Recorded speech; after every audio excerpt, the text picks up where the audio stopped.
A waitress toils to exhaustion at a small-town diner, barely surviving on meager meals just to keep her ailing father alive. But everything shifts on Christmas Eve, when the manager is about to turn away a poor elderly couple, and she steps in, making a choice that costs her everything, spending her last few pennies to give them a seat and a meal. What she doesn't realize is that the couple she helps that night are watching her sacrifice closely, and her single act of kindness is about to change far more than just a meal. Before we dive in, where are you from? Drop a comment below and tell me, and don't forget to hype and subscribe for more heartwarming stories every day. Eliza Moore was 20 years old, but her body didn't know it. She wiped down table 7, flexed her fingers once and kept moving. Her hands, dark, cracked from detergent and cold water, looked older than the rest of her. She kept her hair pulled back tight in a bun that had loosened hours ago, no time for anything else. The stiffness in her shoulders had become familiar, like an old friend she didn't want. Harbor Diner sat on the edge of Riverton, a small town pressed against the river like it was trying to slide into the water and disappear. The Christmas lights blinked in the window, half of them shorting out every few seconds, and the heat inside never quite reached the back booths where the old regulars liked to sit.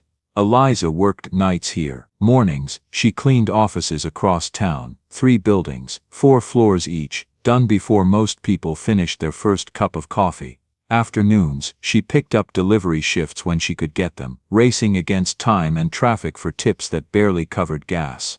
People called it hustle like it was something to admire, like it was cute, inspirational even. Eliza knew the truth. It felt like carrying a stone in her chest every single day. A stone that got heavier with each passing month. Eliza, table 3's been waiting. She turned, grabbed the coffee pot and smiled. Because that was the deal. You smile, you survive. You stop smiling, you stop getting tips. You stop getting tips, you stop eating. Simple math. Brutal math. A customer at the counter watched her a beat too long as she passed. Not hostile, just that look she'd learned to recognize before she could name it. The one that said he was surprised she worked here, or surprised she spoke clearly, or surprised by something he couldn't name but felt anyway. That slight pause, that double take, that moment of recalculation. She poured his coffee without acknowledging it. Kept her face neutral, pleasant. That was survival too. The clock on the wall said 8:47, 3 more hours until close. 3 more hours of carrying plates and refilling drinks and pretending her feet didn't ache. But here's what nobody talks about: survival isn't living. It's just not dying. And Eliza had been doing that for a very long time. She picked up the coffee pot again and headed toward table 3, because that was all she knew how to do. Robert Moore used to fix things. Phones, lawnmowers, small engines, anything the neighborhood brought to his garage, he could make work again. People called him when something stopped working, when a car wouldn't start, when a radio went silent, when a watch stopped ticking. That was his whole identity for 30 years, the guy who made broken things whole. Then his lungs started failing. Not the dramatic kind. Not the kind where you collapse in the street and everyone rushes to help. The slow kind. The quiet kind. The kind that makes you pause mid-sentence, palm pressed against the wall, pretending you're just thinking about what to say next. The kind that steals a little more of you every single day while you smile and tell your daughter, "I'm fine, sweetheart, just tired. That's all." Eliza had taken him to the clinic 3 months ago. The waiting room smelled like antiseptic and worry. The doctor, a young woman with tired eyes and a clipboard full of bad news, had handed her a list of medications. "This one is critical," she said, pointing to a line near the top. "Specific brand. Specific dose. If he misses it for more than a few days, he'll spiral. His oxygen levels will drop, his heart will strain. Do you understand what I'm telling you?" Eliza had nodded. She understood perfectly. She also understood that understanding didn't change a damn thing. The medication cost $50 a month. She made $7.50 an hour before taxes. "Can't we get a generic?" she'd asked, already knowing the answer. The doctor shook her head slowly. "Not for this one. I'm sorry. Sorry. Everyone was always sorry. Sorry didn't pay bills. Sorry didn't keep her father breathing." So Eliza saved, Not in a bank. She didn't trust banks, didn't trust anything with fees and fine print and minimum balances. She saved in a cloudy glass jar under her bed, wrapped in an old sock that used to belong to her mother. Tips, crumpled bills, coins that clinked too loud when she counted them at night. 5 months of saying no to everything. No new shoes when hers started leaking. No lunch when her stomach growled during her afternoon shift. No heat above 62 degrees because every penny mattered. Every night, she'd come home and find her father sitting at the kitchen table, pretending he wasn't struggling to breathe. "You eat?" he'd ask. "Yeah," she'd lie, and he'd nod, even though they both knew the truth, even though they both heard each other's stomachs growl in the silence. The jar under her bed was almost full now. Almost. Tomorrow, she told herself. Tomorrow everything would be different. After closing, when the cooks tossed leftovers into containers, Eliza moved fast. Tight lids, paper bags. She packed whatever she could before it hit the trash. Soup still warm, bread that hadn't gone stale, sometimes half a pie that nobody had ordered. Food that was perfectly good, destined for a dumpster. "You taking that again?" one of the cooks asked, not unkindly. "It's just going in the garbage anyway," she said. He shrugged and turned back to his cleaning. People stopped asking questions when the answers made them uncomfortable. Eliza walked 3 blocks to the corner near the iron bridge. The streetlight there had been broken for months, maybe years. The city didn't fix things in this part of town. Didn't even pretend to try. A few kids always waited there. Not quite begging, not quite invisible, just waiting. The way people wait when they've learned not to expect anything from anyone. She recognized most of them by now. The girl with the braids who never spoke, who always took her food and disappeared into the shadows. The 2 brothers who split everything exactly in half, down to the last crumb. The boy with the torn jacket who asked too many questions and never seemed satisfied with the answers. "Why are you always doing this?" he asked, one night, taking the bag from her hands. His eyes were sharp, suspicious, like he was waiting for the catch. Eliza shrugged. "Because I can. That's not a real answer. It's the only one I have." She pointed at his untied shoelaces. "Tie those before you eat. You'll trip and spill everything." He rolled his eyes but he tied them. She didn't stay to watch them eat. Didn't want to make it a performance. Didn't want them to feel seen the wrong way, the way that feels like pity instead of genuine care. Some nights, walking home in the dark, she wondered if any of it mattered. But then she'd remember her mother's voice. "You can't save everyone, Eliza, but you can save someone, and that someone matters." So she kept coming back. Christmas Eve. Eliza sat on her mattress, the jar between her knees. She counted the bills twice, lips moving silently, heart pounding in her chest. Then she pressed them flat with her palm, like she could iron luck into them. $50. Exactly 50. Tomorrow morning, she whispered to herself. First thing, before work, before anything else. 5 months. 5 months of skipped meals and double shifts, and telling herself no to every small pleasure. And now, finally, she had enough. She tucked the money back into the sock, then paused. Something made her pull it out again. She stared at the bills, crumpled, worn, some of them soft from being handled so many times. This was her father's life. $50 of survival. She hid the jar under her bed and headed to work. The diner was packed. Holiday rush. Families celebrating. Couples on dates. Groups of friends laughing too loud. Everyone pretending the world was magical because the calendar said so. Mark Keller, the manager, stomped around in a red sweater that fit too tight across his belly. He reminded everyone that the Christmas crowd paid their rent, like rent was a personal favor he approved each month. "Smile more," he snapped as Eliza passed.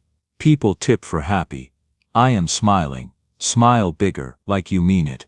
Later, during a brief lull, she caught Mark watching her from across the room. Not the usual impatience, something harder, colder. He walked over slowly. "You think you're better than this place," he said quietly. "I can see it in your face. I think I work here, same as you." He stepped closer. His breath smelled like coffee and resentment. "I used to sleep in my car, you know. 3 years, eating out of dumpsters. Nobody helped me. Nobody gave me a damn thing." His eyes were flat, dead. People like you think kindness is free. It's not, it's a luxury.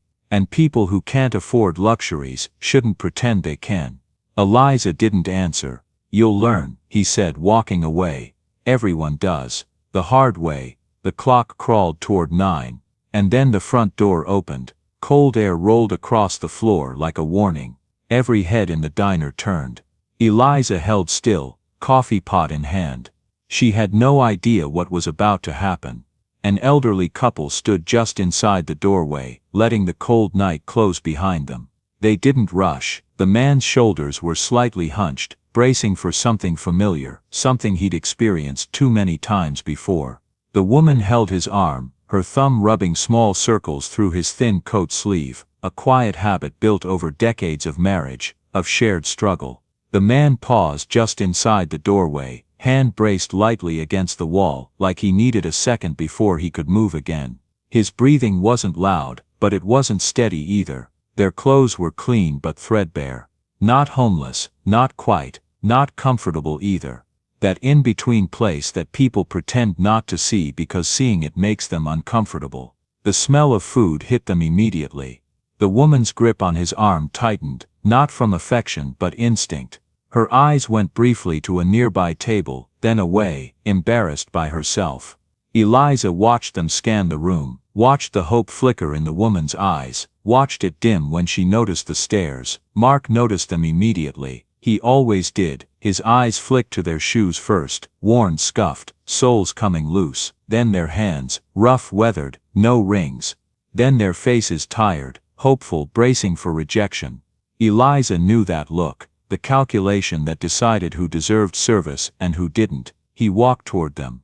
Not fast, not slow, the walk of someone who enjoyed this part of his job. We're full, he announced.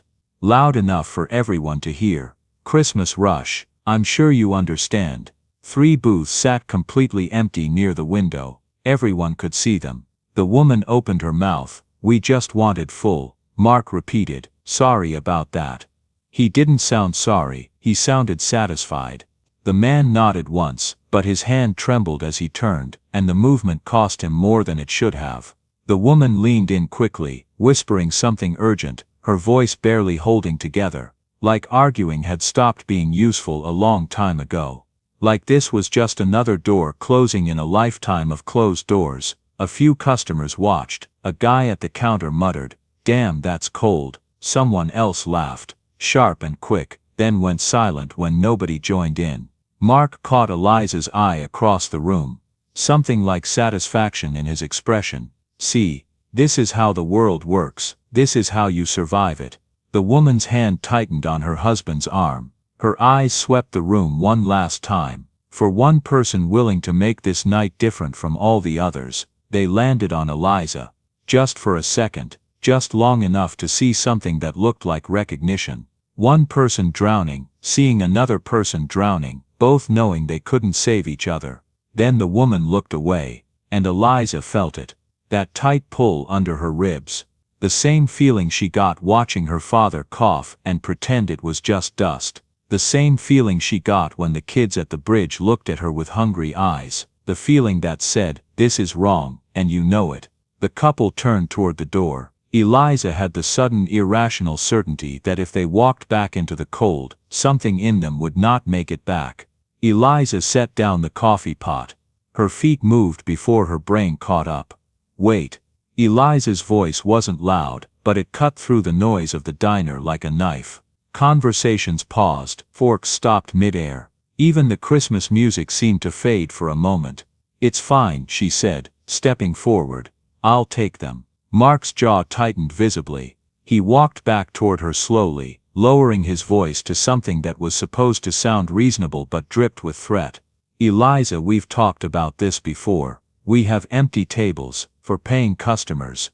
Eliza looked at him steadily. How do you know they can't pay? Mark's left eye twitched, a vein pulsed in his temple. I know, trust me, 20 years in this business, you learn things. You learn to spot them. The ones who nurse one coffee for 3 hours, the ones who conveniently forget their wallets when the check comes, the ones who think a sad story entitles them to free food. He stepped closer, close enough that she could smell the coffee on his breath. I'm not running a homeless shelter here. And you can't afford to play hero. Your daddy's sick, right? He said, watching her face carefully. Or am I wrong? You really want to risk your job for two strangers who probably can't even afford a cup of soup? I'll cover their bill, Eliza said. Out of my own pocket. He laughed. It wasn't a nice laugh. With what? Your massive fortune, your trust fund. He shook his head. You barely make enough to keep the lights on. I'll cover it. The words came out flat, final, like a door closing. Mark stared at her for a long, uncomfortable moment. Something shifted in his expression, not anger exactly, something colder, calculation, assessment. You know what? Fine. He stepped back, raising his hands in mock surrender. Your funeral, sweetheart. But when they skip out without paying, and they will, every penny comes from your check. He paused, letting the threat sink in. And Eliza, after tonight, you're on the 5 a.m. shifts, the dead ones. Until I decide otherwise, consider it a lesson in how the real world works. He walked away, muttering something under his breath about naive little girls who thought kindness meant something. Eliza turned to the couple. They hadn't moved. The woman's eyes were wide, not with hope, but with something more complicated. Confusion maybe. Suspicion. Like she was waiting for the catch, the cruelty hiding behind the kindness. You can sit here, Eliza said softly, guiding them toward a booth near the back. The one closest to the kitchen, where the heat actually worked. It's warmer, more private. The man hesitated, his hand still on his wife's arm. We don't want any trouble for you. No trouble, just a meal. They sat down slowly, carefully, like they weren't sure the seats would hold them. The man's knees cracked audibly when he bent. He winced, then quickly smoothed his face into neutral, a practiced move. The kind of thing you learn when pain becomes your constant companion. The woman kept watching Eliza with those searching eyes. Why are you doing this? Because someone should. That's not a real answer. Eliza almost smiled. It's the only one I have right now. She brought menus, though neither of them opened theirs. Brought water, and the woman wrapped both hands around the glass like it was something precious, something that might be taken away.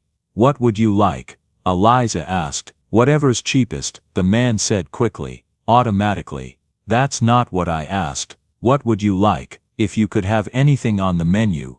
They looked at each other. A whole conversation happened in that look. Decades of marriage compressed into 2 seconds of silent communication. The soup, the woman said finally, her voice barely above a whisper. It smells wonderful. And the pot roast, the man added, then immediately looked ashamed, like he'd asked for too much. If that's not too expensive, it's fine. I'll bring extra bread too. Fresh baked this morning. She put in the order and watched them from across the diner while she worked. They sat close together, shoulders touching, not talking much, just existing in each other's space. At one point, the woman reached over to adjust the man's collar, a small tender gesture that spoke of years of caring for each other. He caught her hand and held it, pressing it briefly against his cheek. Something about it made Eliza's throat tight, made her think of her parents before her mother got sick, the small intimacies, the wordless love. When the food came out, she carried it over herself, set the plates down gently, like they mattered, because they did.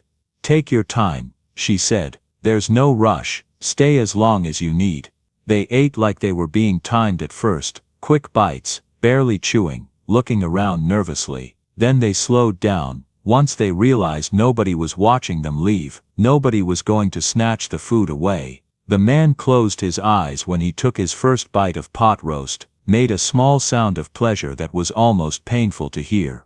The woman's hands trembled slightly as she lifted her soup spoon to her lips. Mark walked by and stopped, arms crossed. His voice was low but sharp enough to carry. You think you're doing something noble here. You're not. You're just making yourself feel better while the world stays exactly the same. Tomorrow they'll be hungry again. Next week they'll be someone else's problem, and you'll be broke, working crap shifts, wondering why you bothered. Eliza didn't look at him, kept her eyes on the couple. Nobody thanks you for drowning quietly, Mark continued, his voice carrying that particular venom of someone who believed what he was saying. That's what you don't understand. The system doesn't punish cruelty, it punishes weakness, and right now, you look weak, you look like prey. He walked away before she could respond. The man at the booth was staring at her with an expression she couldn't quite read. "You're different," he said when she came to refill their water. His voice was quiet but steady.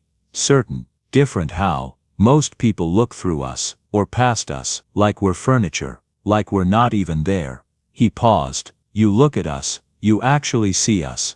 Eliza poured more water into his glass. "Everyone deserves to be seen." He was quiet for a moment. "Then how old are you?" 20. "You carry yourself older, like someone who's been through things." "I've had practice." He nodded slowly, like she'd confirmed something he already suspected. "You take care of someone, a parent, I guess." Her hand tightened on the water pitcher. "My father, he's lucky to have you. I'm lucky to have him." The woman reached out and touched Eliza's wrist. Her fingers were cold but gentle, papery with age. "Whatever happens after tonight," she said, "remember this: kindness isn't weakness. No matter what anyone tells you, it's the hardest thing there is, the bravest thing." When the bill printed, Eliza stared at it longer than she meant to. $47.50. Her fingers brushed the pocket where her locker key sat. The jar under her bed flashed in her mind. $50. Tomorrow morning. Her father's medicine. Mark walked by one more time, pausing just long enough to deliver his final warning. "Last chance to back out. Pay for their meal with money you don't have, and you're on your own. I won't cover you, I won't help you, and when you're crying because you can't afford rent, don't come to me looking for sympathy." Eliza looked at him for a long moment. "That's the difference between us," she said quietly. "You see problems to avoid. I see people who need help." She walked toward her locker anyway. The metal door squeaked when Eliza opened her locker. Inside, the sock sat where she'd left it that morning. She'd brought the money to work because she was paranoid, because $50 felt too precious to leave alone in an empty apartment, because she'd spent 5 months building toward tomorrow, and she couldn't bear the thought of something going wrong, a break-in, a fire, anything that might steal what she'd sacrificed so much to save. She pulled out the bills, counted them once. $50 exactly. Her hand shook, then it steadied. She stood there in the narrow hallway between the lockers, the fluorescent light buzzing overhead, the money warm and slightly damp in her palm. She tried to remember how to breathe. $50, her father's medicine covered, but nothing left for her. No groceries, no bus fare, no safety net. 5 months of saying no to everything. 5 months of hunger pangs at 2 a.m. 5 months of wearing the same shoes until her feet bled. 5 months of pretending she wasn't falling apart, and now she was about to give it all away. For 2 strangers she'd never see again. For 2 people who might not even remember her name tomorrow. What the hell am I doing? She closed her eyes and pressed her back against the cold metal lockers, and she saw her mother. Not the mother from the end, fragile and fading, fighting for every breath in a hospital bed that smelled like disinfectant and despair. The mother from before. The one who hummed while she cooked Sunday dinners. The one who stopped to help every homeless person they passed, even when they had almost nothing themselves. The one who sat on Eliza's bed at night and brushed her hair and told her stories about what it meant to be good in an unkind world. "You can't save everyone, baby girl," her mother used to say, her voice soft and certain. "The world is too broken for that. But you can save someone, and that someone matters. That someone is enough." Eliza opened her eyes. The money was still there. The choice was still hers. She thought about the woman's eyes. The way they'd searched the diner, desperate and hopeful, looking for one person, just one who would treat them like human beings instead of problems to be avoided. She thought about the man. The way he'd turned to leave without arguing, without protesting. The practiced resignation of someone who'd learned a long time ago that fighting back only made things worse. That doors would always close. That dignity was a luxury he couldn't afford. She thought about what Mark had said. That kindness was weakness. That the system punished people who cared. That she was drowning and nobody would save her. Maybe he was right. Maybe the world really did work that way. But maybe, just maybe, it didn't have to. And then she thought about her father. He would understand. He would hate it at first. He would argue and lecture and tell her she was reckless and foolish and too soft for this hard world. He would say she should have thought about herself, about him, about their future. But underneath all that, he would understand.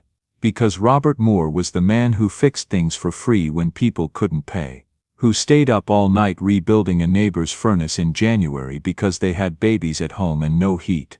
Who gave away tools he needed because someone else needed them more. Who taught Eliza by example that kindness wasn't weakness, it was the hardest kind of strength. She walked back toward the register.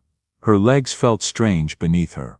Numb, like they belonged to someone else. The drawer was open, waiting. She looked at the bills in her hand one more time. $50. 5 months of sacrifice, her own empty stomach, her own shaking hands, her own exhaustion waiting just beyond tonight. She slid them across the counter. The money she'd planned to live on, the meals she wouldn't eat, the strength she didn't know how she'd replace. Watched them disappear into the compartment with all the other money, tips and checks and payments from people who never had to think twice about what they spent. The drawer closed with a dull thud. Final, irreversible, done. Eliza stood there for a long moment, her hands flat on the counter, waiting for something to happen, for the universe to acknowledge what she'd just done, for some sign, any sign that it mattered. Nothing came. The diner hummed around her. Plates clinked, silverware scraped. Christmas music played from the crackling speaker in the corner, something about joy to the world and peace on earth. She grabbed the receipt and walked back to the booth on legs that felt like water. The couple looked up when she approached. The woman's plate was empty, scraped clean. The man was finishing his last bite of bread, savoring it like it might be his last meal. "You're all set," Eliza said. She tried to make her voice light, normal, like this happened every day. "Everything's taken care of." The man frowned, confusion creasing his weathered face. "We haven't paid yet. It's already done." They stared at her. The woman's mouth opened, closed, opened again. No words came out. "You paid for us," she finally managed. Her voice cracked on the last word. "It's Christmas," Eliza said, as if that explained anything. As if that made any of this make sense. The man's eyes were sharp now. Sharper than she'd expected. He looked at her like he was seeing something she didn't know she was showing, something beneath the surface, something real. "That wasn't just generosity," he said slowly. "That was sacrifice. Real sacrifice. I've been poor long enough to know the difference." Eliza didn't answer. "Couldn't. What did you give up?" he pressed. "Tell me the truth." She was so tired of pretending, so tired of lying. "My food money," she said quietly. "The medicine's covered. But this was everything else." The woman made a sound, small, wounded, like something had broken inside her. "You gave us what you needed to live. He'll be okay," Eliza said, and the lie tasted like ash in her mouth. "I'll figure something out. I always do." The man stood up. He was taller than she'd realized, and despite his worn clothes and hunched shoulders, there was something in his bearing that commanded attention. His eyes were wet. "What's your name?" he asked. "Eliza Moore." He reached out and took her hand. His grip was firm and warm and sure. "Thank you, Eliza Moore," he said. "Thank you for seeing us when no one else would." The woman stood too. She pulled Eliza into a hug, quick, fierce, unexpected. She smelled like soap and cold air and something faintly floral. "You'll be okay," she whispered into Eliza's ear. "I don't know how yet. But you will. I believe that with my whole heart." Then they were gone. Out the door, into the cold December night. Eliza watched them disappear into the darkness, two silhouettes becoming one, then becoming nothing. She leaned against the counter, her breath shallow. The reality of what she'd done settling into her bones like ice. Her phone buzzed in her pocket. She pulled it out without thinking. A clinic reminder: pick up tomorrow. She stared at the screen until it went dark. Then she turned it face down and went back to work. Mark watched her from across the room. He didn't say a word. Somehow that was worse than yelling. The rest of the shift passed in a blur. Eliza smiled at customers, took orders, refilled drinks. Her body moved on autopilot, while her mind spiraled through calculations she already knew wouldn't add up. When the shift finally ended, she clocked out. Mark was waiting by the door. "Starting tomorrow," he said, "you're on the 5 a.m. shift. Tips are garbage, hours are short. Maybe next time you'll think before you play Mother Teresa with money you don't have." Eliza didn't respond, just pushed past him into the cold. "And Eliza." His voice followed her out. "I told you so. Remember that when you're choosing between food and rent." She walked home in the freezing dark. Didn't take the bus. Couldn't afford the fare anymore. At the apartment, her father was asleep at the kitchen table, an empty mug between his hands. His breathing was shallow, ragged. She watched him for a long time. Then she went to her room and stared at the empty jar. Tomorrow she would figure something out. She had to. The next 3 weeks were the hardest of Eliza's life. Mark kept his promise. The 5 a.m. shifts were dead, no customers, no tips, just hours of scrubbing counters, refilling napkin holders, and prepping food she wouldn't stay long enough to serve. The money for her father's medication was set aside, untouched. That part was non-negotiable. Everything else disappeared. Eliza stopped buying groceries. First it was skipping dinner, then breakfast. By the second week, hunger became a constant background noise, not sharp pain, just weakness. The kind that made her hands shake when she poured coffee. The kind that made her vision blur when she stood up too fast. She lived on leftovers when she could get them. Cold bread, half bowls of soup taken home in paper containers. Sometimes nothing at all. At night she told herself it was temporary. That she could endure almost anything if it meant her father could breathe. Her father noticed anyway. "You losing weight?" he asked. One evening, watching her push food around her plate without eating much of it. "Just tired," she said. The same lie, different day. By the third week, exhaustion settled deep into her bones. She moved through her shifts on muscle memory alone, smiling automatically, counting hours instead of minutes. She never once regretted paying for that meal. But she was running out of herself. The bell over the diner door rang, and something in the sound made Eliza's head turn. She looked up from the counter, and froze. The couple stood there again. But everything about them was different. Their coats fit correctly now. Quality fabric, real buttons, proper tailoring. Their shoes were polished leather, not flashy but clearly expensive. Their posture had transformed completely. Straighter, more confident. Like people who expected to be heard, who expected to be treated with respect. Mark noticed the change too. His whole demeanor shifted instantly. Suddenly he was all professional smiles and eager hospitality. "Good afternoon. Table for two. We're here to see Eliza," the man said. His voice was different now. Steady. Authoritative. The voice of someone used to giving orders and having them followed. Mark's smile flickered. "She's busy at the moment. We can wait." It wasn't a request. It was a statement of fact. Eliza approached slowly, her heart thudding against her ribs. Not from excitement, from confusion. From the disorienting sense that reality had shifted, and she couldn't find her balance. "Hi," she said carefully. The man gestured to an empty booth. "May we sit with you for a moment?" They sat across from each other.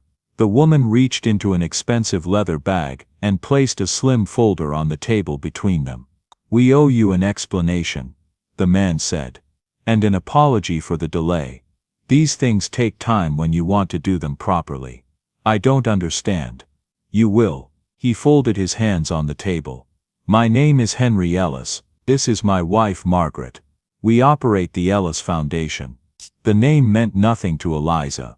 She said so. "We fund medical clinics in underserved communities." Margaret explained. "Schools in areas that have been forgotten. Scholarships for students who have no other options. The quiet things that never make headlines but change lives every day." "That's good," Eliza said slowly. "But what does any of that have to do with me?" Henry leaned forward. "For the past 6 months we've been traveling. Going to places where kindness is inconvenient, where there are no cameras, no social media, no rewards. We were looking for a particular kind of person. Not to reward, Margaret said quickly. To walk beside. Looking for what exactly? Someone who would choose compassion when it cost them something real. Not pocket change or spare time. Something that mattered. Something that hurt. Eliza's mouth went dry. So that night, we weren't testing you. Margaret said gently. We were watching. Observing. There's an important difference. Dozens of people saw us that night, Henry continued. Every single one of them looked away. Only one person acted. Only one person sacrificed something real. But that was 3 weeks ago. Eliza said. If you wanted to help, why wait? Why let me? She stopped herself, but the accusation hung in the air. Henry's expression shifted, became more serious. Because we had to be certain. Henry said. Certain of what? Eliza asked. Margaret answered this time. That your kindness wasn't a single moment. We have a local outreach coordinator in Riverton. Henry added. She noticed you long before we returned. Henry nodded. We saw you make sure your father's medication was covered. And then we watched everything else disappear. Eliza's chest tightened. You didn't ask for help. Margaret said. You didn't complain. You didn't tell anyone what it was costing you. We've seen people give once, Henry continued. Dramatically. Publicly. And then stop the moment it becomes inconvenient. That wasn't you. Margaret met Eliza's eyes. You kept choosing others while slowly emptying yourself. Day after day, when no one was watching. Eliza swallowed. I didn't think it showed. It always does. Margaret said softly. To the people who know how to look. Eliza's hands shook as she lifted the cover. Inside were medical documents. Her father's name printed at the top. But nothing was stamped P.A.'d. What is this? We've started the process, Henry said. Your father's treatment will be covered. All of it, for as long as he needs it. But these things take time. Verification, paperwork, legal requirements. We're not a checkbook. We're a foundation with rules we have to follow. How long? Eliza's voice cracked. 2 weeks. Perhaps 3. He might not have 3 weeks. Margaret's eyes softened with understanding. We know. We've already contacted the clinic. They'll provide emergency medication starting tomorrow morning. At no cost to you. The rest will follow as quickly as we can arrange it. Eliza touched the paper, still half disbelieving that any of this was real. There's more, Henry said. Your education. Any field you choose, any school that accepts you fully funded. But that begins after you finish your current path. If you still want it then, why would you do all this? You don't even know me. Margaret reached across the table and took Eliza's hand in both of hers. Because we lost someone, she said quietly. A very long time ago. Someone who might have lived if there had been an Eliza in the right place at the right moment. Someone who needed kindness and found only closed doors. Henry's jaw tightened visibly. We can't bring her back, Margaret continued. But we can make sure what happened to us doesn't keep happening to others. Eliza's eyes burned with tears she couldn't stop. You're not our charity project, Henry said firmly. You're our proof. Living proof that people like you still exist in this world. That's worth more than you know. They stood to leave. Henry paused next to Mark, who had been hovering nearby, pretending to reorganize menus. We know what you did, Henry said quietly. The schedule changes. The punishment shifts. The tips you kept for yourself. Mark's face drained of color. People like you think cruelty is strength, Henry continued. His voice calm but razor sharp. It's not, it's just fear wearing a mask. And it's very, very small. They walked out without looking back. Eliza stood alone in the middle of the diner. The folder clutched against her chest. Tears streaming freely down her face. It wasn't a fairy tale. It wasn't instant magic. But it was real. It was finally impossibly real. The medication arrived the next morning, just as promised. But her father didn't celebrate. Robert Moore sat at the kitchen table, the foundation's papers spread in front of him. His hands trembled as he read. "You gave away the money you needed to survive," he said quietly. "For complete strangers. Dad, you shouldn't be starving yourself for strangers." His voice cracked like old wood. "And now you expect me to just accept charity. It's not charity. They want to help. It is charity." He shoved the papers away from him. "And I won't take it. I won't be someone's project, someone's good deed." For 3 agonizing days he refused to touch the new medication. Pride, he called it. Dignity, self-respect. Eliza called it slow suicide. On the 4th day he collapsed in the kitchen. She found him on the cold linoleum floor. His lips tinged blue, his breathing shallow and desperate. Called the ambulance with shaking hands. Rode with him to the hospital. Sat in the hard plastic waiting room for 6 hours. Bargaining with God. When they finally let her see him, he couldn't meet her eyes. "Dad." Her voice was steady now. The voice of someone who had run out of patience for games. "Look at me." He looked.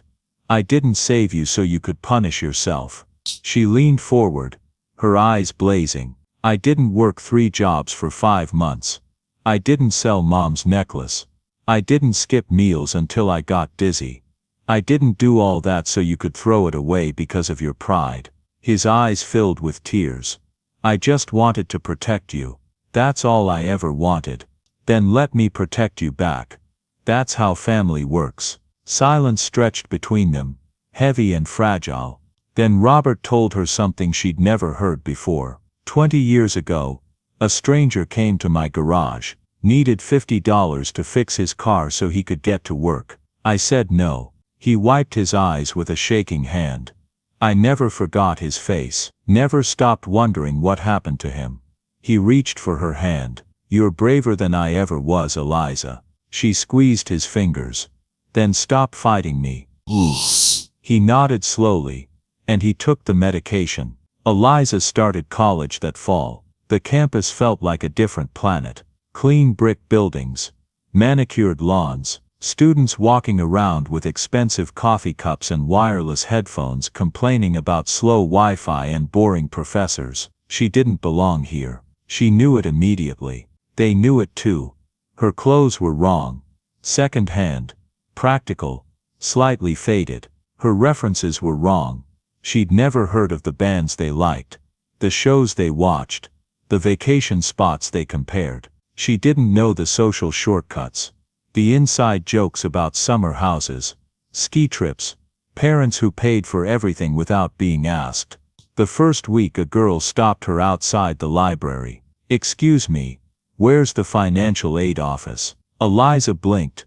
"I'm a student here." The girl's face flushed red. "God. Sorry. I just thought." She didn't finish the sentence. Didn't have to. Eliza knew exactly what she'd thought. A few days later, in the campus bookstore, a professor asked what she was studying. "Pre-med," Eliza said. His eyebrows rose. Just slightly, just enough to notice. "That's quite ambitious," he said in a tone that suggested ambitious was not a compliment. She didn't respond, just paid for her books and left. "Must be nice." A girl named Harper announced in the dining hall, loud enough for nearby tables to hear, "Getting everything handed to you because someone felt sorry for you. Diversity quota or whatever." Eliza picked up her tray and walked away without a word. That afternoon, she applied for a job at the campus library. The next week she started volunteering at the university hospital, filing papers, running errands, doing all the jobs nobody else wanted. She didn't need to be liked. She needed to earn her place, to prove she deserved to be here through work, not words. Her grades climbed steadily. Professors began to notice, the ones who judged by performance, not appearance. The hospital supervisor asked if she wanted more hours. Harper still made comments. Eliza still didn't respond. because she'd learned something at Harvard Diner that most people never figure out. You don't prove yourself with words, with arguments, with righteous anger. You prove yourself by showing up when it's hard and staying when it hurts. So she showed up, every single day. And slowly, so slowly she stopped being the outsider. It happened in the campus dining hall on a Tuesday afternoon. Eliza was grabbing coffee between classes when she heard the commotion. A security guard's voice, sharp and officious. ID card. Now, a student freshman, by the look of him, was frantically patting his pockets. His face had gone pale. I forgot it in my dorm. I can run back and no card. No food. That's the policy. You need to leave. But I have a meal plan. I'm a student here. I don't make the rules. Leave now. People at nearby tables watched. Forks paused. Conversations went quiet. But nobody moved. Nobody said anything. Nobody wanted to get involved. And Eliza felt it again, that tight pull under her ribs. That familiar recognition. The same feeling from Christmas Eve. But this time was different. She didn't have $50 to throw at the problem. She couldn't just pay and make it disappear. So she did something harder. Excuse me. She walked over, her voice calm and steady. Professional. I couldn't help but overhear. What's the policy if a student forgets their card? The guard turned, irritated at the interruption. They need to retrieve it. That's all. Is there a temporary verification process? Can you look up his student record? Check his ID against the system? The guard frowned. That's not how we... Actually, Eliza interrupted, keeping her tone respectful but firm. I believe it is. Section 3 of the Student Handbook covers emergency meal verification procedures. I read it during orientation. It specifically allows for temporary accommodation in cases where, look, I don't have time for. I understand you're busy. I'm sure your supervisor could clarify. I'm happy to wait while you check. Something shifted in the guard's expression. He wasn't used to being challenged. Especially not by someone who sounded like they might actually be right. After a long tense moment, he pulled out his radio, made a call. 5 minutes later, the student had his meal and a temporary pass to use until he retrieved his card. Thanks, the student said to Eliza, his voice small and embarrassed. You didn't have to do that. Don't worry about it. That night, alone in her dorm room, Eliza wrote a formal complaint to Student Services. She documented the incident carefully, referenced the specific handbook sections, and requested clarification on enforcement procedures. 2 weeks later, the university updated its meal verification policy. Students who forgot their cards could now show alternative ID at any dining location. No one apologized, no one acknowledged her role in the change. But the policy changed, and that mattered. How did you know that would work? Her roommate asked later, genuinely curious. Eliza shrugged. I didn't know, I just knew I had to try something. Most people would have just bought him lunch and felt good about themselves. I thought about that, Eliza admitted, staring at her hands. It would have been easier, faster, but buying lunch fixes one person for one day. Changing the policy fixes everyone, every day, forever. She thought about the difference between the two approaches. At Harvard Diner she'd given away her own money, personal sacrifice, immediate impact, single beneficiary. Here she'd used her voice, her knowledge, her willingness to be uncomfortable, slower, harder, but lasting. Both were kindness. Both mattered, but one of them could scale. That night she pulled out a notebook and started writing. Ideas for systemic changes, ways to address problems at their root instead of just treating symptoms. Policies that could be challenged, systems that could be improved. She wrote until her hand cramped, until the sun started rising outside her window, and she began to understand what Margaret had meant. Kindness wasn't just about individual moments of compassion. It was about building structures that made compassion easier for everyone. 6 months after starting school, Eliza received an invitation. Dinner with Margaret and Henry Ellis, at their home, outside the city. She almost didn't go. Finals were approaching, she had work shifts to cover, 1,000 reasonable excuses, but something made her say yes. Their house surprised her. It was modest, comfortable but not lavish. Books lined every wall, photographs covered the mantel, clinics in remote villages, schools in dusty towns, children smiling in places she'd never heard of. Over dinner Margaret told her the truth. We had a daughter once, Grace. She was 17. Eliza set down her fork. She got sick, her junior year of high school, something treatable, easily treatable, if it had been caught in time. Margaret's voice remained steady, but her eyes glistened. We didn't have insurance then, we just lost Henry's business. The hospital turned us away, said we didn't meet the criteria for emergency care, said we should try the free clinic across town. Henry stared at his untouched plate, jaw tight. By the time we found someone willing to help, it was too late. She died 3 days before her 18th birthday. The silence that followed pressed down like a physical weight. That's why you started the foundation, Eliza said quietly. Margaret nodded. We sold everything we had left. Built something that would make sure no family went through what we did. No child would die because the door closed on them. But we weren't just looking for good people to support, Henry added, his voice rough. Good people are everywhere. We were looking for something rarer, people who would pay a real price for their kindness. People who would sacrifice when no one was watching. Margaret reached across the table and took Eliza's hand. If there had been someone like you at that hospital, she said, Grace might still be alive today. Eliza's eyes burned. You're not our charity case, Henry said firmly. You're our proof, our hope. The evidence that people like you still exist. The call came at 3:17 a.m., 2 years into her studies. Eliza's phone lit up the darkness of her dorm room. Mrs. Chen, her father's elderly neighbor.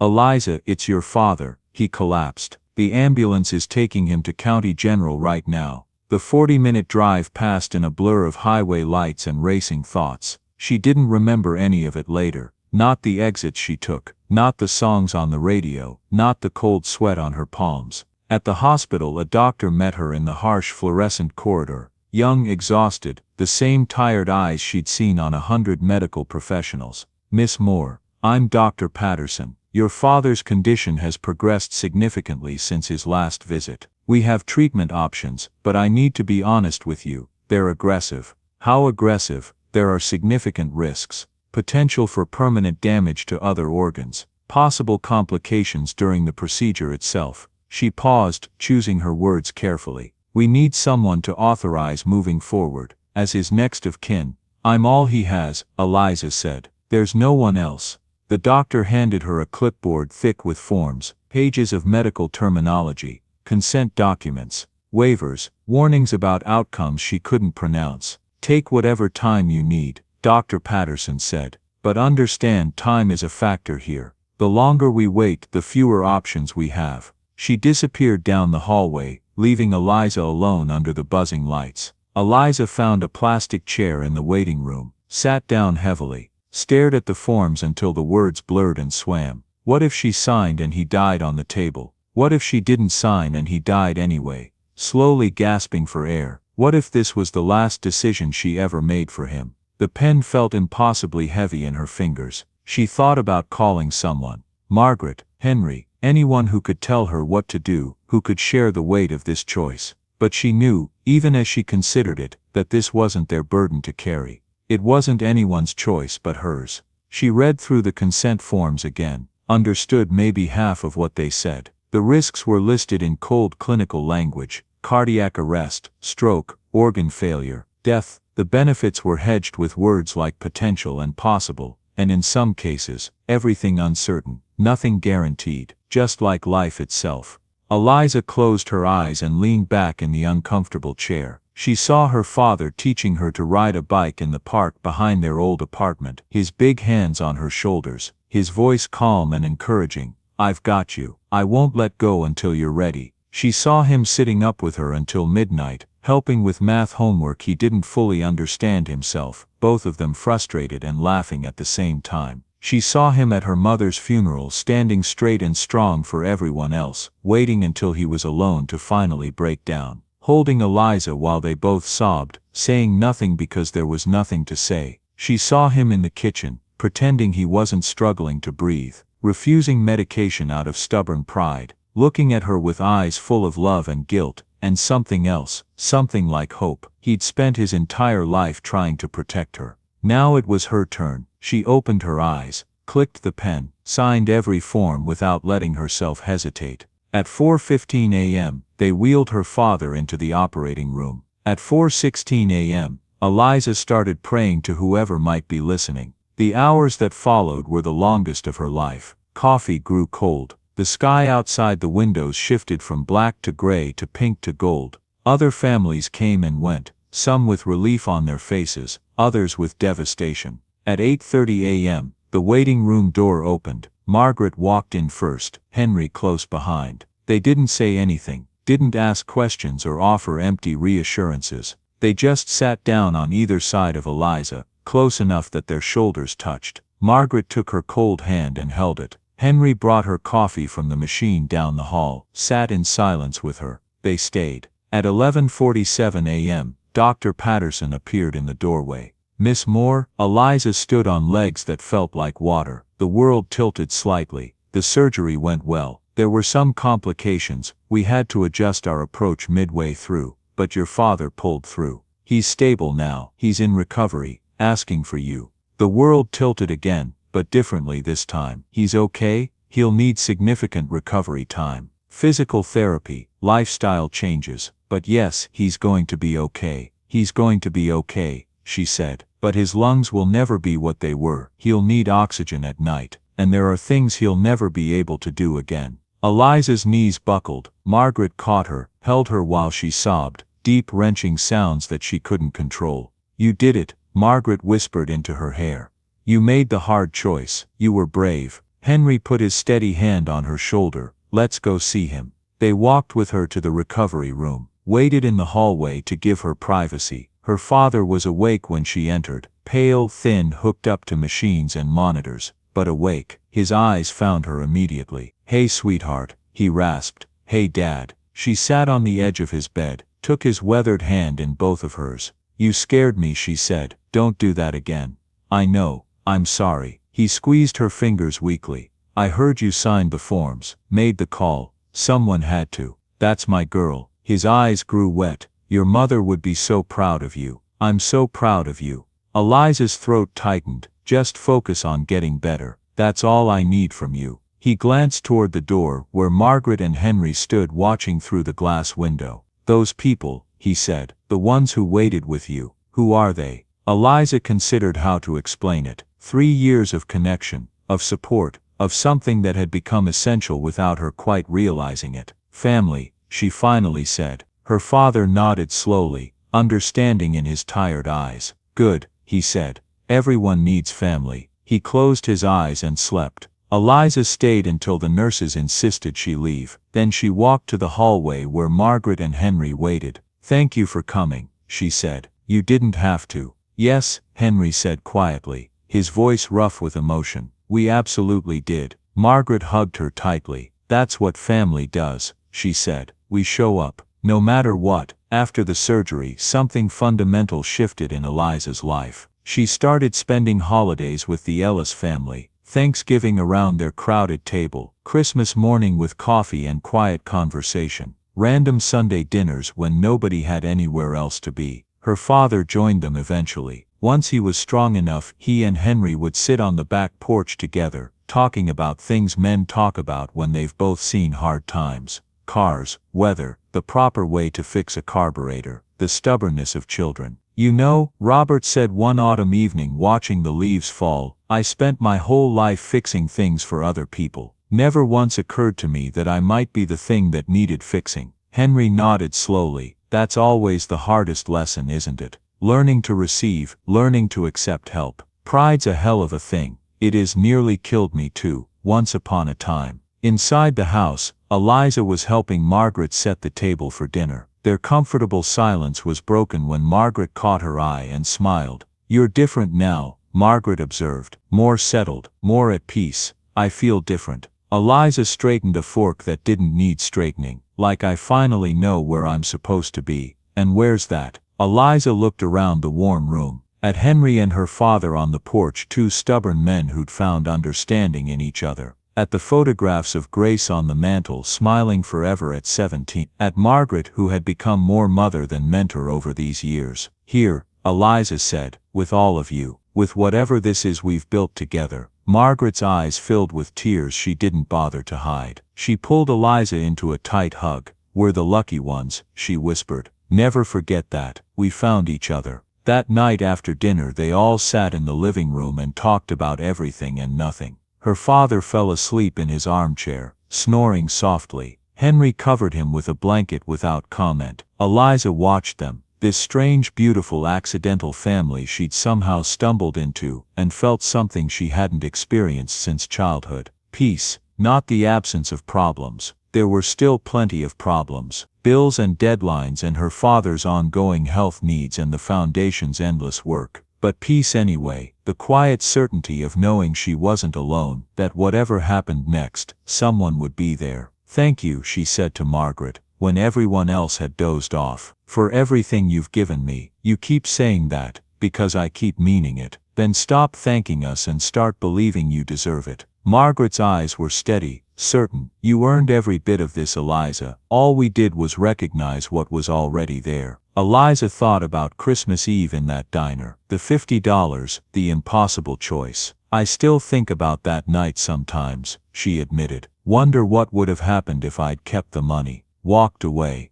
You couldn't have walked away, Margaret said simply. That's not who you are. We just made sure you could keep being that person. She squeezed Eliza's hand. Now get some sleep. We have work to do tomorrow. Eliza went to bed that night, feeling something she'd almost forgotten existed. Home. Eliza started working with the foundation full-time after graduation. She traveled to rural clinics in forgotten counties, visited schools in neighborhoods that reminded her painfully of Riverton, met families whose struggles mirrored her own past with uncomfortable precision. The system isn't broken because there's no money, she told Henry one evening, after a particularly difficult site visit. It's broken because no one's willing to stand in the gap. No one wants to do the hard, invisible work. He nodded slowly. That's exactly what we've been waiting for you to understand. One afternoon, at a small clinic in a town even more forgotten than Riverton, Eliza saw a face she recognized. A young man 17 or 18 now, working as a volunteer, filing papers, restocking supplies, doing the unglamorous work that kept the place running. He looked up when she walked in and stopped. I know you, he said slowly, wonder in his voice. The Iron Bridge, you brought food. Eliza stared. The boy with the torn jacket. The one who never tied his shoes. Yeah, she said, her throat tight. I remember you. He smiled, a real smile, not the guarded expression she remembered. I tie my shoes now, all the time. Good. I always worried you'd trip. A pause. Then why are you here? He shrugged, a gesture she recognized. Because I can. Eliza's eyes burned, her own words coming back through someone else's mouth. Across years and miles, someone helped me once, he continued, when I didn't deserve it, when I had nothing to give back, and I never forgot it, never stopped wondering if she knew what it meant to me. Eliza couldn't speak. So now I help other people, he said simply. That's how you say thank you, right? You don't pay it back, you pay it forward. The cycle was continuing, the kindness was spreading, and Eliza understood finally that her life wasn't just about what she could give, it was about what she could start. The offer arrived 3 months before she would have turned 28, a prestigious fellowship, full funding for advanced study at the most respected institution in the country, an accelerated path to influence, credentials, the kind of career that opened every door. Her former professors sent congratulations, her classmates expressed envy, everyone assumed she would accept. You have to take this, her academic advisor said over the phone. Opportunities like this come once in a lifetime. Maybe not even that often. Eliza looked at the glossy letter in her hands. Important signatures, impressive letterhead, everything she'd once dreamed about. But something felt wrong. She brought the letter to dinner with Margaret and Henry the following weekend. This is wonderful, Margaret said, reading through the details. We're so proud of you. You've earned every word of this.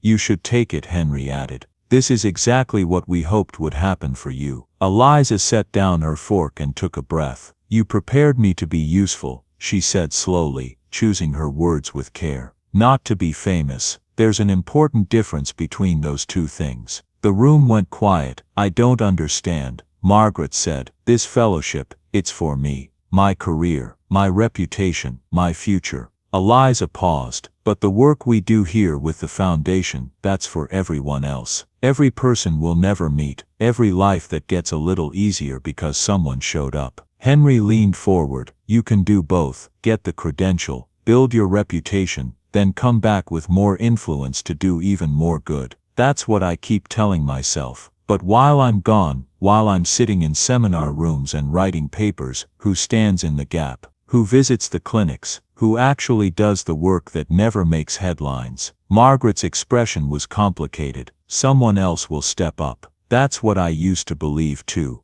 Eliza said. That someone else would always handle it. That it wasn't my responsibility. She set the letter down on the table between them. But I remember Christmas Eve. I remember everyone in that diner seeing you too. And I remember that only one person moved. A long silence followed. The people I want to help, Eliza continued. They don't need me to have prestigious credentials. They don't care what institution is on my diploma, or which important people know my name. They need someone who shows up, someone who stays, someone who does the unglamorous work that actually changes things. Henry's eyes were bright. And you're absolutely certain this is really what you want? Eliza thought about the dining hall at school, the student without his ID card, the policy she'd helped change, the boy from the bridge now grown, now paying it forward himself. Her father alive and improving because someone had once taken a chance on her when she had nothing to offer in return.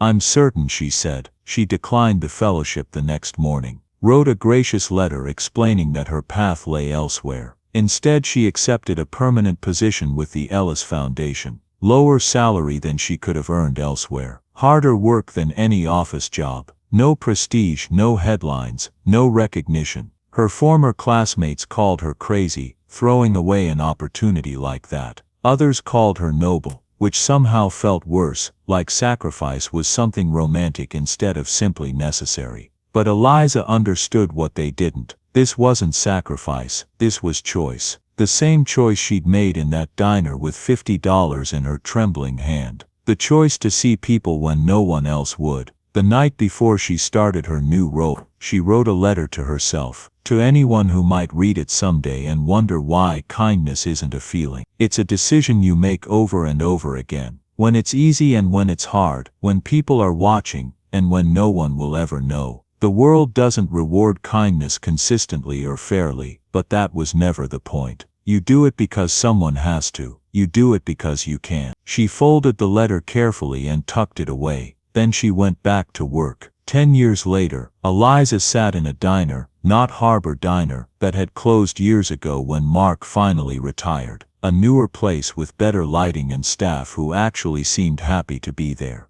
Across from her sat a young woman, 20 years old maybe, tired eyes, worn shoes, the kind of bone-deep exhaustion that comes from carrying too much for too long, without anyone noticing. Why are you telling me all this? The girl asked, her voice skeptical but curious. Eliza smiled. Because 15 years ago, I was sitting exactly where you are now, scared, broke, exhausted, wondering if anything I did would ever matter. The girl stared into her coffee cup like it held answers. I can't afford to be kind. I can barely afford to survive. How am I supposed to help anyone else when I can't even help myself? That's exactly what I thought too. Eliza leaned forward. But here's what I finally learned, after years of getting it wrong and trying again. Kindness doesn't cost what you think it does. It's not really about money. It's about choice. It's about seeing someone, really seeing them, when everyone else looks away.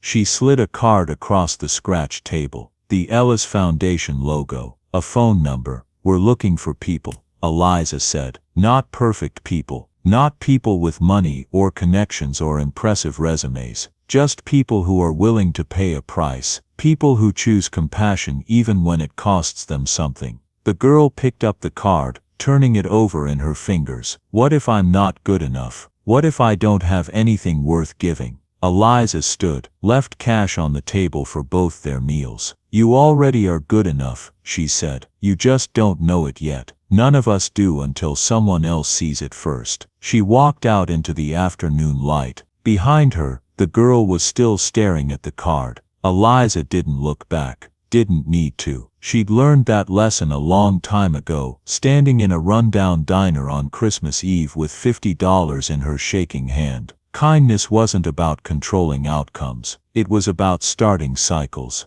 and trusting that someone somewhere would continue what you began. The sun was warm on her face. The air held the first hints of autumn. Somewhere behind her, a young woman was deciding whether to believe that kindness still mattered in this world. Eliza hoped she would, believed she would. But even if nothing changed, even if the card ended up in a trash can, it was still worth trying. Because that's what kindness always was, not a guarantee, a beginning. Kindness doesn't change the world directly. It changes the person who will change the world, and that had to be enough. That was always enough. If this story reminded you that real power shows up in quiet moments and difficult choices, carry that knowledge with you. Choose people when it costs you something. That's how lives actually change. And if you want more stories that prove kindness still matters in this world, subscribe and stay with us. Join us to share meaningful stories by hitting the like and subscribe buttons. Don't forget to turn on the notification bell to start your day with profound lessons and heartfelt empathy.